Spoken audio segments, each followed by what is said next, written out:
Okay, in order to make the shooting game, you're going to need to go to the Scratch website and make sure that you've logged in. Once you've done that, click on Create and you'll open up the Scratch editor that you will have seen last lesson. Rather than shooting cats, which would be cruel, we're going to shoot ghosts, so we need to get rid of the cat. So to do that, we right click on the cat down here and go to Delete. The first thing that we're going to make is we're going to make the crosshair, which is the gun sight, which we want to follow the mouse around. So to do that, we're going to go to Paint New Sprite.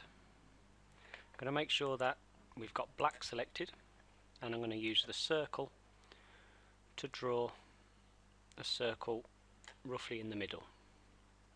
That might be slightly too thin, so I'm going to delete that one, click back on the black and off the circle and back on, and change the line to be slightly thicker, just so that it's more visible.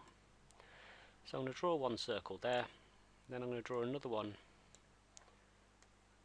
a little bit smaller, use the hand to move it into the center, and then going to use the line tool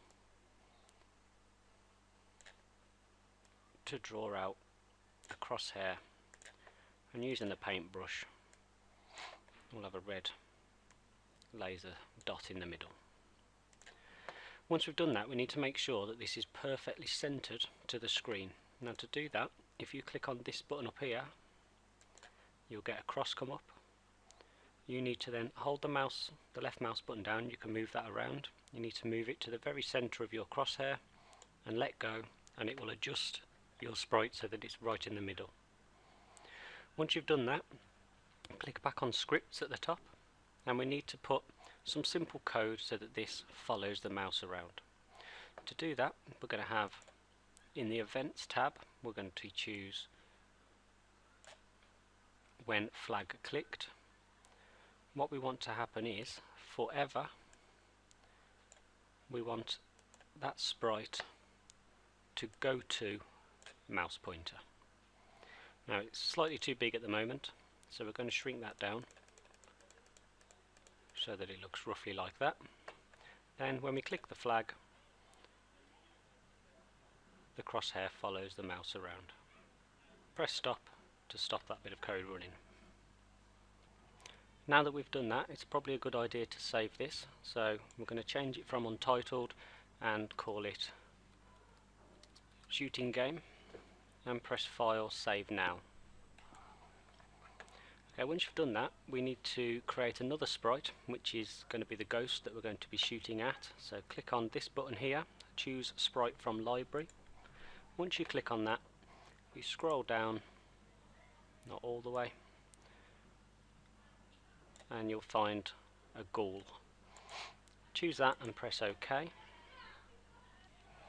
We now need to start adding some code to this. So on the Control tab, on the Events menu, you're going to select when space key is pressed. We want something to happen, because what we want is when the cursor is over the ghoul, you press space and we want it to disappear. So once the key has been pressed, we need to also check if the mouse cursor is over the top of the sprite. So forever, we're going to check if something happens, and we're going to say when the space key is pressed, if it is touching the mouse pointer, then we want something to happen. So what we want to happen now is we want the ghost to disappear off the screen. So what we're going to do is, in motion, we're going to say go to XY, and we're going to pick a number that is off the screen.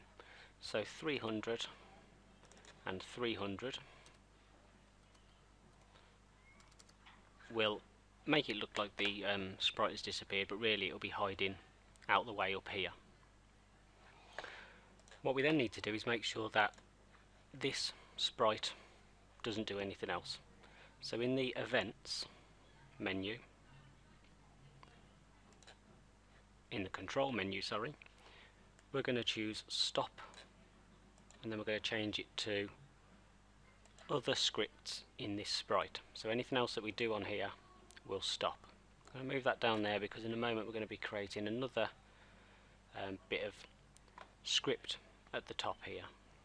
Before we do that though, it's probably slightly too big, our sprite, so we use the shrink tool just to shrink it down and make the game a little bit more difficult. Okay, what we now need to do is we need to get this ghost moving randomly around the screen. So to do that, in the Events tab, we're going to say when the flag is clicked, we want the motion of this sprite to go to a certain point of X and Y. Remember, X is across the screen and Y is up and down the screen. Now, we roughly want it to be between 130 on the Y axis, minus 130 at the bottom, and roughly minus 180 and 180 for the X axis. I'll show you what that means in a moment, but to do that we're going to go into operators and we're going to use this pick random 1 to 10 and drop it in this first lozenge here. So we're going to say go to an X value of somewhere between minus 180 and 180. If I now run that and keep pressing the flag, you'll see that the ghoul moves to a random place along the X axis but doesn't disappear off the screen, which is why we've chose 180. We now need to do the same for the Y axis, so we're going to say pick a random number for the Y, this time 130 to minus 130, click on the flag, keep pressing the flag, and that means that the ghoul will move randomly around the screen. So at the moment, when the flag's clicked, it will go to a random place on the screen. However, we want it to glide around the screen, so we need to add in another little bit of code, which is going to be a forever loop to start with. So go into the control menu and choose forever, and what we want it to do forever, or until we shoot it, we want it to, in the motion menu, glide a number of seconds to an X and Y value. I've found that 0.7 seems a good amount of seconds to glide to make the game still playable but difficult at the same time. Now, we don't always want it to go to the same position, so what we're going to do is again use these two random numbers. Instead of typing them out again, we can right click on them and go to duplicate, put them in the correct box, and it will speed things up a little bit. If we now click the flag, the ghost or ghoul moves around randomly until you shoot it with the spacebar, when it moves almost off the screen, but the user perhaps won't notice that anyway. The next bit that we're going to do is to set the backdrop. So to do that, if we click on choose background from library, and you can pick which background you choose, but I found that the hallway outdoor one looks quite good, and it will set that as your backdrop. You'll need to click back onto scripts. It may take a while, might freeze a little bit, but once you've done that, we should be able to put some script over here. Now what we want to do next is to set up the scoring system. So to do that, we're going to click on data and we're going to click on make variable. A variable is something that we can store things in and we can use it later on and display it on the screen. So this variable name is going to be score. Press OK and it will create a score box up here and give you some extra boxes that you can use down here. Now what we want to happen is, on the control menu, on the events menu, sorry, every time the space key is pressed, we want the score to go down. It'll only go up if the mouse is touching one of the ghosts. However, if it's not, we want the score to go down. So when the space key is pressed, we want data and we want to change the score by -1. What that means is every time we press the spacebar, the score will go down by 1. Now that will also happen if we're touching the ghost when it happens. However, what we're going to do in a moment is we're going to set the score to change by 11 if we're hitting a ghost, which means that when we've done the 11, if we take into account the -1, you'll get 10 points every time you hit a ghost. Okay, what we then need to do is make sure that when we do shoot one of the ghosts that it increases the score by 10. As I said, we've got to do that as 11 because we're taking one away every time we click the mouse. So, on the ghoul sprite, what we need to do is, using the data menu, we need to change the score, and we're going to put it just above the stop. We're going to change it by 11, which will mean that the score changes by 10 once the other one's been taken off. Okay, what we now need is a way of saying that the game's over, so we're going to have a game over screen. To do that, we're going to paint a new sprite, and we're going to use the text tool. You can set it to whatever colour you like, but I'm going to go with black and put game over, and then click off it, and you can resize it to be a lot bigger. We can then go back to the scripts, and if we right click on sprite 2 and go to info, we can give it a more sensible name. Click the back arrow, so now we've got our game over sprite. Move it to wherever you want it to be, so I'm going to have it appearing on the path down the bottom.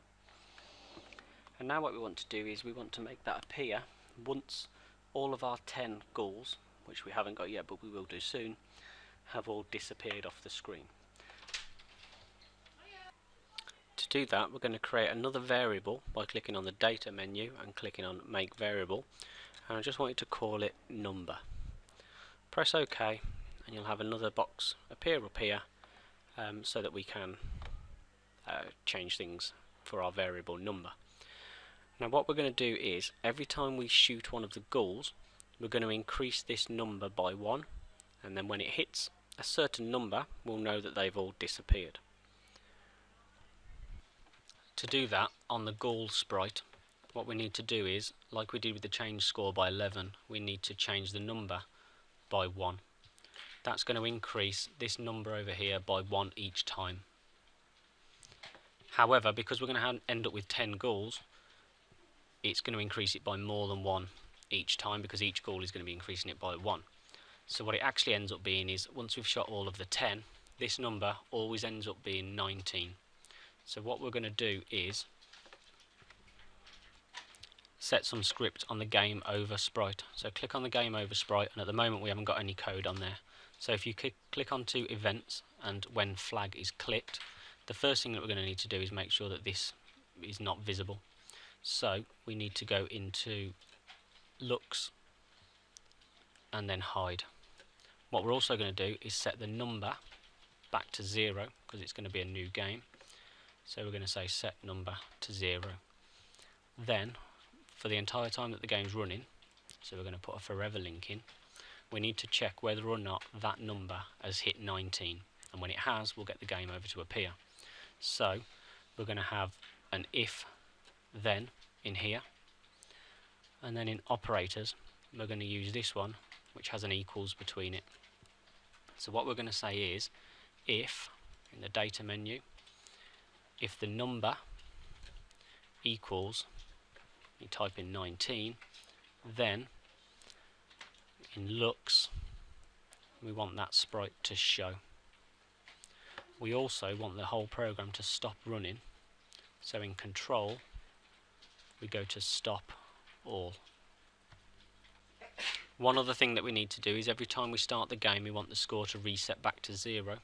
So making sure that we've got the game over sprite selected, click on data and say set. It'll say number at the moment, but we can change that to score, so it also sets the score to 0. So when you press the flag, both the score and the number go back to 0. Okay, one of the last bits that we now need to do is to include a high score. So to do that, again we need to make another variable. So click on the data menu, and then click on make variable and call it high score. Press OK, and we'll get another variable here available to us. Then on the game over sprite we need to put an if statement on, so that we can check whether or not our score is greater than the current high score. To do that, we're going to put a control if statement, and we're going to put it inside this other if. because we only want to check once the game's over.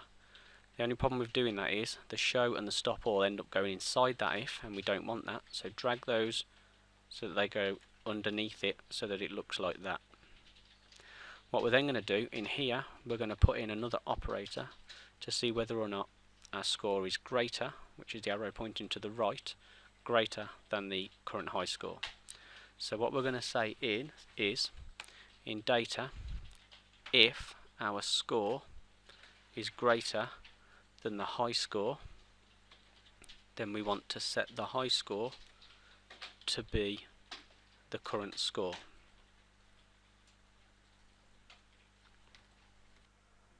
Okay folks, I've got a little confession to make.